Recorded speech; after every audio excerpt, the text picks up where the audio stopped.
Welcome back everyone to this another video of English learning. Today we focus on prepositions. So let me just mention this in the very beginning itself.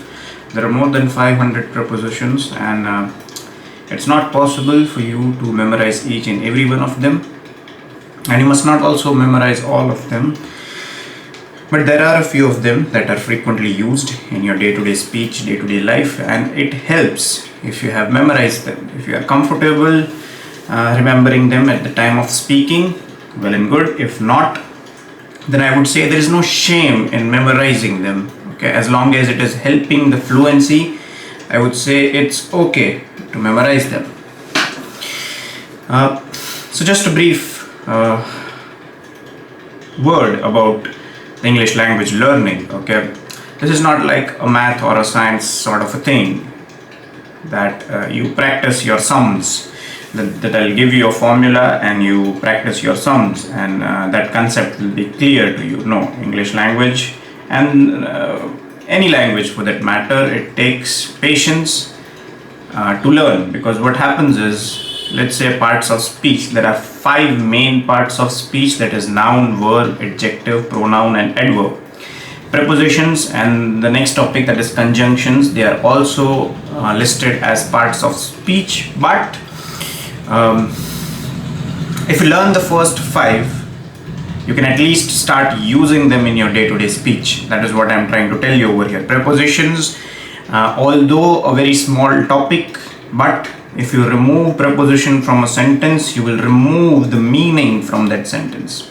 So it is that last piece of puzzle that you fix before the entire picture starts making sense. So that is what is prepositions, and the next topic, that is conjunctions. So I wouldn't say that prepositions are extremely important and absolutely necessary for you to learn, but if you don't learn them, okay, it is very difficult for you to start making sentences that are meaningful. So for all the students out there who are wondering that even after learning so much of grammar, even after practicing so much of worksheets and so on, why am I not able to make meaningful sentences? The answer lies with prepositions and conjunctions. Alright, like I said, although it might be a very small topic, we'll cover it in a matter of few minutes right now in this video, but prepositions are extremely important. The image that I have on the screen right now, that is this one, let me just, yes, okay, I hope this is visible to everyone. So yes, this image does not belong to me.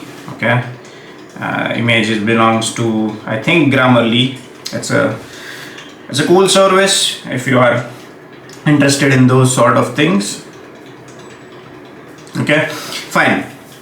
Let's focus on prepositions. So let me just make a sentence. Okay, let me connect this with the previous concept of S, V and O that we have learned. Okay, let's see. Ram is traveling to Sri Lanka. Okay, so here traveling becomes the verb. Okay, then Ram is the subject and Sri Lanka becomes object. Okay, so if you can see, how is the verb connected to the subject with this word, that is. We'll learn this in the upcoming videos, the modal and auxiliary verbs. Like I said, these are all minute topics. Okay, but if you don't learn them, it's very difficult to make meaningful sentences. So we must study them. And how is traveling connected, that is verb, that is Ram doing, connected to the object with this word, that is to. To is what? A preposition.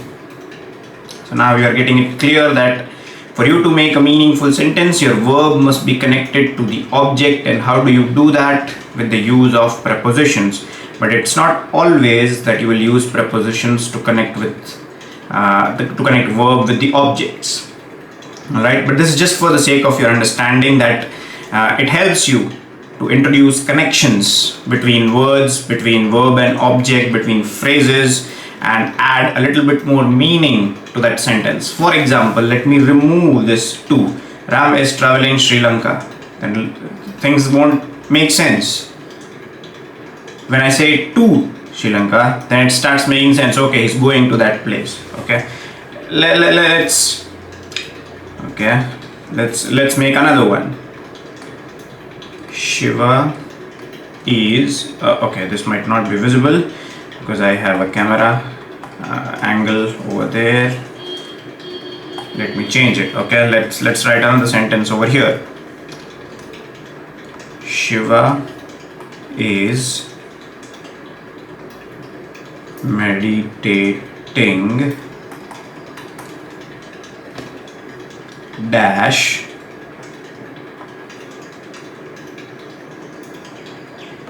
Himalayas. Okay, Shiva is meditating in the Himalayas.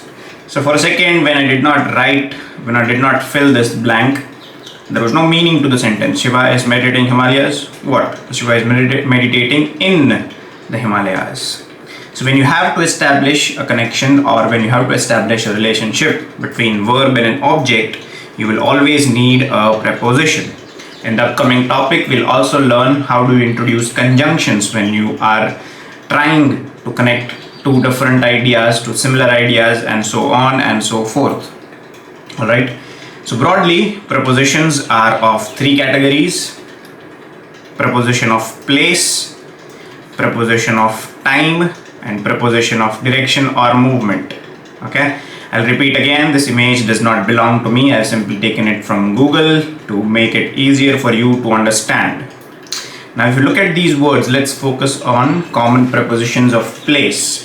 So if you see, these things are merely just denoting that where is that particular object in relation to the verb: around, behind, between. Okay, so it's easier for us to understand with the help of sentences. So let's try to frame some meaningful sentences, but this time we'll use prepositions of place. Okay, the car is moving above the bridge, or I would say on is a better word over here. So moving is again the verb. What is moving? That is car. That becomes the subject, and the object is the bridge. So the car is moving the bridge. Okay, so if you had to introduce a word over here that manages to connect the object to the rest of the sentence, that would be a preposition of place. Imagine a train. Okay, different bogies of a train. They all are connected within, not within actually, they all are interconnected. So if you see, there are also multiple videos on the internet about how each and every bogie is connected. So if you had to visualize prepositions, visualize a train, how each and every bogie is connected. That is how, if you introduce a preposition in a sentence, that is how you will connect subject, verb and object. Alright, the car is moving above the bridge. So above or on, they are prepositions of place. Now let's come to preposition of time. Let us come back to preposition of place first. Usually these are used to denote, okay, like I said, Ram arrived in Lanka at 7 in the morning. Okay, now this sentence is easier to understand. The meaning of this sentence becomes easier to understand because of these little words, that is in, at, and again in. So if I remove them, let's read the sentence without prepositions. Ram arrived Lanka 7 in the morning. It makes absolutely no sense. Let me introduce these little words that are prepositions, and then it starts making sense. So Ram arrived in Lanka at 7 in the morning. So now it starts making sense. So catching the drift, what I'm trying to tell you. Let's use preposition of time. Let me erase this first. Like I said, this looks like a very small topic, but it's extremely important. If you are struggling with framing meaningful sentences, the reason almost always the reason is prepositions and conjunctions. So yeah, so we focused on prepositions of time as well about that sentence, around, before, during. Let's say we left the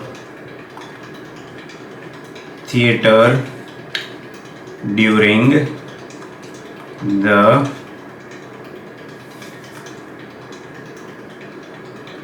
intermission.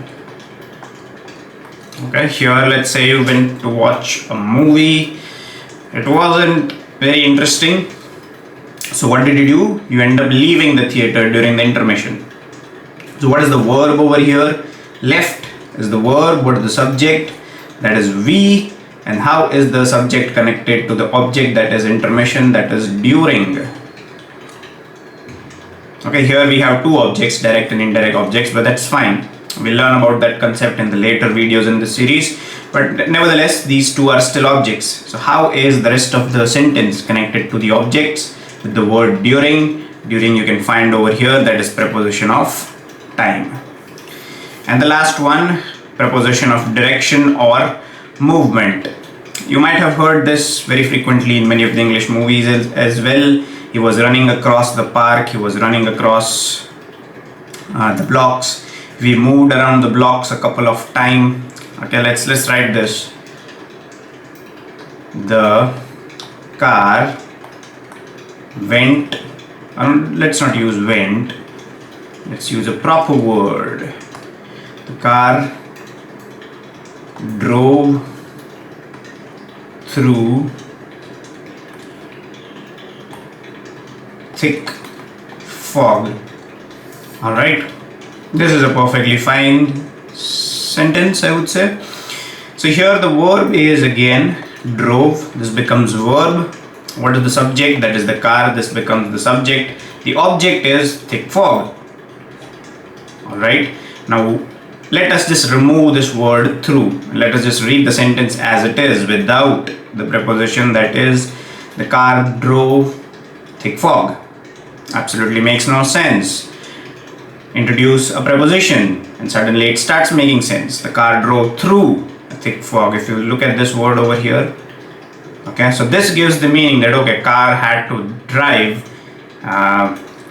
through the thick fog. There was very thick fog over the highway, the car was still moving forward. So it is showing movement, it is showing direction. Now if you go look it up on the internet, like I said, there are almost 400 to 500 prepositions. If you are really fond of reading books and all of that, you'll come across many prepositions.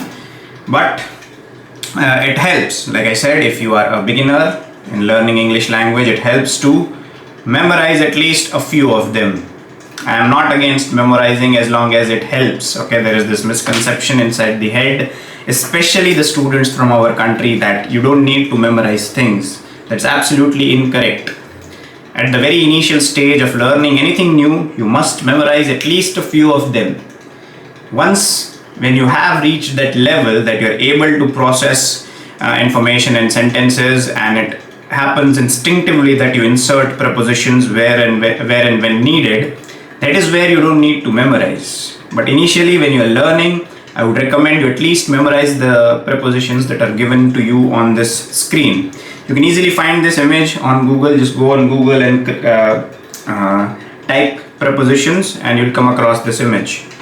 Alright, so that's it for this video of prepositions. Do check out my other content on YouTube. There are multiple playlists on my channel about political commentary, about philosophy. I am also doing a little bit of vlogging whenever I get time, so do check out my vlogs as well. You can visit my other pages, that is Instagram and X. My usernames will be on screen. And that's it for this video of prepositions. Next we focus on conjunctions. I'll see you guys in the next one. Thank you for watching.